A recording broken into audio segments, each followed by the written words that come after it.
sorry, I don't remember. He's a very senior Anglican cleric in the Diocese of Southwark.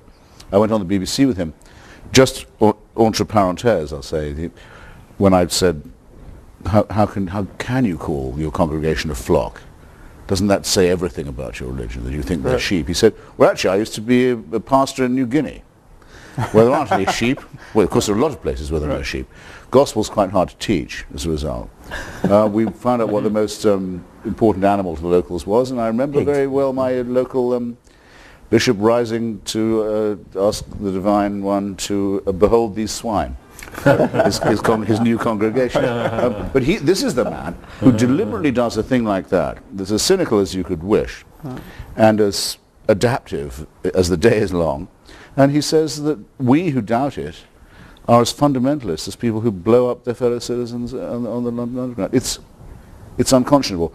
Thus, I don't really mind being accused of ridiculing or treating with contempt people like that. I just frankly have no choice. I have the faculty of humor, and some of it has an edge to it. I'm not going to repress that for the sake of politeness of people. Would you think that it would be good to make a distinction between the professionals and the amateurs? I share your impatience with the officials of the churches, the people who this is their professional life. It seems to me they know better. Right. The congregations don't know better because it's maintained that they should not know better. I do get very anxious about ridiculing the beliefs of the flock because of the way in which they have ceded to their leaders. They've delegated authority to their leaders, and they presume their leaders are going to do it right. So I think in this, who stands up and says the buck stops here? Right. Well, it seems to me it's the preachers themselves, it's the priests, it's the bishops, and we really should hold their feet to the fire. For instance, just take the issue of creationism. If somebody in a fundamentalist church thinks that creationism makes sense because their pastor told them, well, I can understand that and excuse that. We all get a lot of what we take to be true from people that we respect and whom we view as authorities. We don't check everything out. But where did the pastor get this idea? And I don't care where he or she is responsible, because their job is to know what they're talking about in a way that the congregation isn't. We have to be a little bit careful not to sound condescending when we say that, and in a way it's reflecting the condescension of the preacher. Yes, because I'll take things that you and Richard say on the human and natural sciences, not without wanting to check, but I'm often unable to, but knowing that you are the sort of gentleman who would have checked. If you say, the bishop told me it, so I believe it, you make a fool of yourself, it seems to me, and one is entitled to say so. Just as one is entitled, when dealing with an ordinary racist, to say that his opinions are revolting.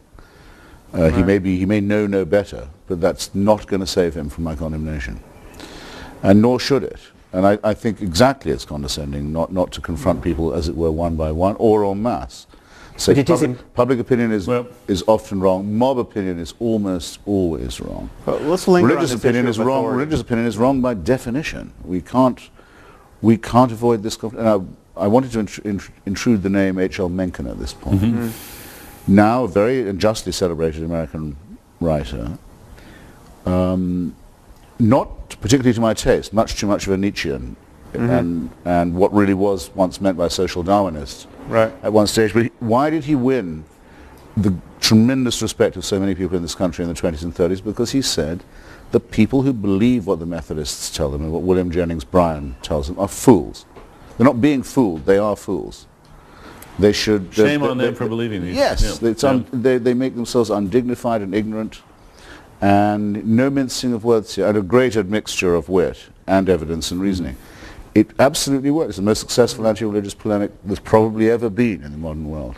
In the 20th century, anyway. I think we just touched upon an issue that we should really highlight, this whole notion of authority, because religious people often argue that science is just a tissue of uncashed checks. You know, we're all relying on authority. How do you know that the cosmological constant is whatever it is? You know, so I think you two are well placed to do this. Differentiate the kind of faith placing in authority that we practice without fear in science and rationality generally, and the kind of faith placing in the preacher or the theologian that we criticize. Well, what we actually do when we who are not physicists take on trust what physicists say is we have some evidence to suggest that physicists have looked into the matter, that they've done experiments, that they've peer-reviewed their papers, that they've criticized each other, that they've been subjected to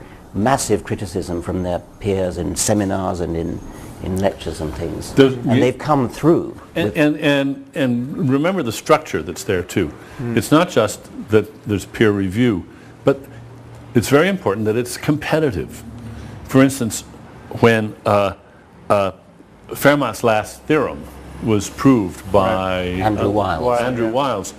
The reason that those of us who forget it, I'm never going to understand that proof, but the reason that we can be confident that it really is a proof is that nobody wanted him to get there every first. other mathematician who was competent in the world was very well motivated to study that, and believe me, if they begrudge him that this is a proof, it's a proof. Yes. And there's nothing like that.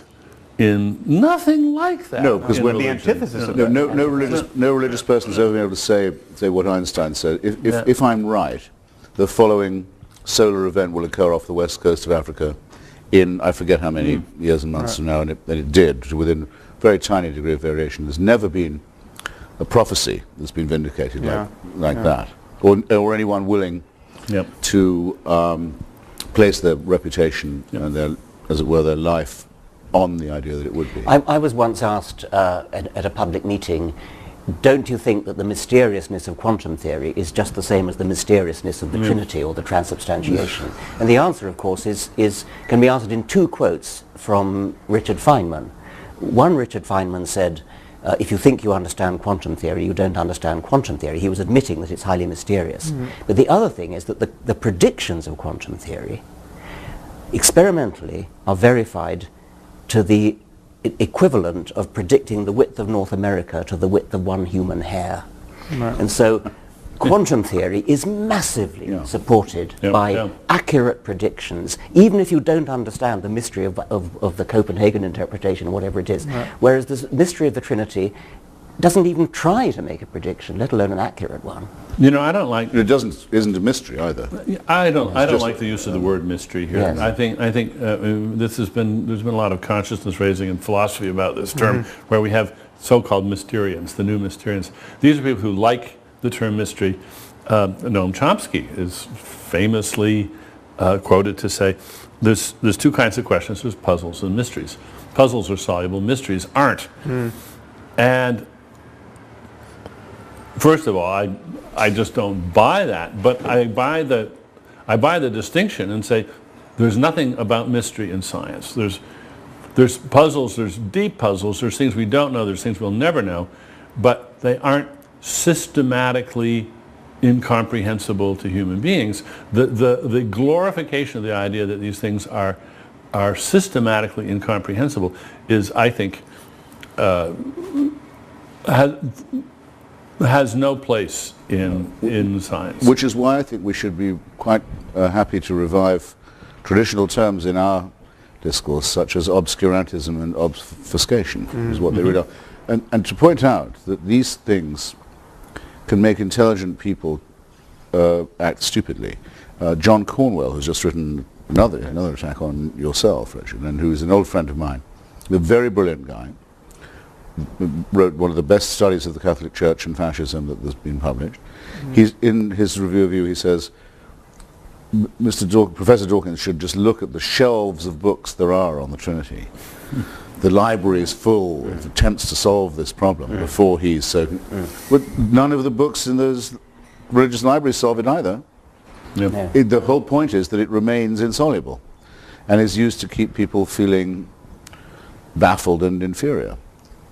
But I want to come back to the thing about mystery in in physics, because isn't it possible that our evolved brains, because we evolved in what I call middle world, where we never have to cope with either the very small or the cosmologically very large, we may never actually have an intuitive feel for what's going on in quantum mechanics, but we can still test its predictions. We can still actually do the mathematics and do the physics to actually test the predictions, because anybody can read the dials on a... Right. I think what we can see is that what scientists have constructed over the centuries is a series of tools, mind tools, thinking tools, mathematical tools, and so forth, which enable us to some degree to overcome the limitations of our evolved brains, our Stone Age, if you like, brains. And overcoming those limitations is not always direct. Sometimes you have to give up something. Yes, you'll just never be able to, as you say, to be able to think intuitively about this. But you can know that even though you can't think intuitively about it, there's this laborious process by which you can make progress, and you do have to cede a certain authority to the process, but you can test that, and it can carry you from A to B. In the same way, if you're if you're a quadriplegic, an artificial device can carry you from A to B. Doesn't mean you can walk from A to B, but you can get from A to B. Yes, and the bolder physicists will say, "Oh, who cares about intuition? I mean, just look at the math." That's right. They are comfortable with living with their prostheses. Well, the perfect example of that is just dimensions beyond 3, because we can't visualize a 4th dimension or a 5th, but it's trivial to represent it mathematically, and so we can move into other domains. And now we teach our undergraduates how to manipulate n-dimensional spaces and to think about vectors in n-dimensional spaces, and they get used to the fact they can't quite imagine. What you do is you imagine 3 of them and say, you wave your hand a little bit and say, more of the same, But you check your intuition by running the maths, and it works. But it's easy to do something. Say you're a psychologist looking at personality, and you say there are 15 dimensions of personality, and you could think of them as being 15 dimensions in space. And anybody can see that you can imagine moving along any one of those dimensions with respect to the others, and you don't actually have to visualize 15-dimensional space. No. And you give up that demand, and you realize, I can live without that. It would be nice if I could do that, but hey, I can't see bacteria with the naked eye either. I can live without that. But I think there's one... I was challenged on the radio the other day by someone can't see bacteria. He had to be fairly quiet. No, said that I believed in atoms on no evidence, because I'd never seen one. Not since George Galloway said to me that he'd never seen a barrel of oil. Right. That's cute. That but you realize that people at this point, they're wearing themselves right down to their uppers. I mean, they're desperate when they get to this stage. The reason I say it is because I think it could, I don't want us to make our lives easier, but it makes the argument a little more simple. We are quite willing to say there are many things we don't know. Well, Haldane, I think it was, said, the universe is not just queerer than we understand, it's queerer than we can understand. We know there'll be great new discoveries. We know we'll live to see great things, but we know there's a tremendous amount of uncertainty. That's the whole distinction. The believer has to say not just that there is a God, the deist position, that there may be a mind at work in the universe, a proposition we can't disprove, but they know that mind and can interpret it. They're on good terms with it. They get occasional revelations from it. They have a book that is verbatim briefings from it. Now, any decent argument, any decent intellect has to begin by excluding people who claim to know more than they can possibly know. You start off by saying, well, that's wrong to begin with. Now can we get on with it? So theism's gone in the first round. It's off the island. Exactly. It's out of the show. That's a footnote I wanted to add to what Dan was saying. Even if mystery was somehow something we had to just, a bitter pill we have to swallow in the end. We are cognitively closed to the truth at some level.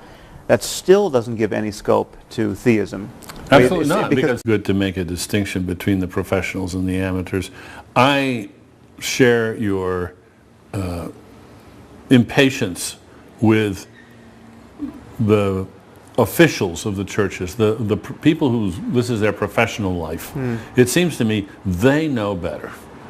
Right. The congregations don't know better because it's maintained that they should not know better.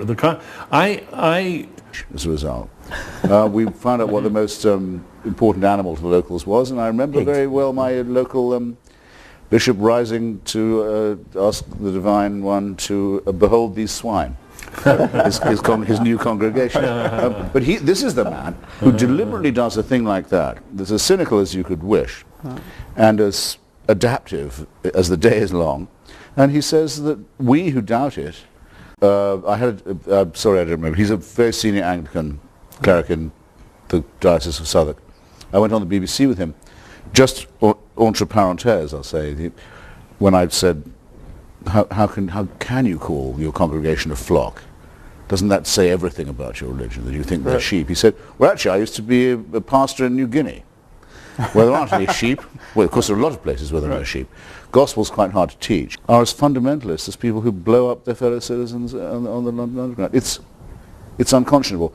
Thus, I don't really mind being accused of ridiculing or treating with contempt people like that. I just frankly have no choice. I have the faculty of humour, and some of it has an edge to it. I'm not going to repress that for the sake of politeness to people. Would you think that it would be, do get very anxious about ridiculing the beliefs of the flock because of the way in which they have ceded to their leaders, they've delegated authority to their leaders, and they presume their leaders are going to do it right. So I think in this, who stands up and says the buck stops here? Right. Well, it seems to me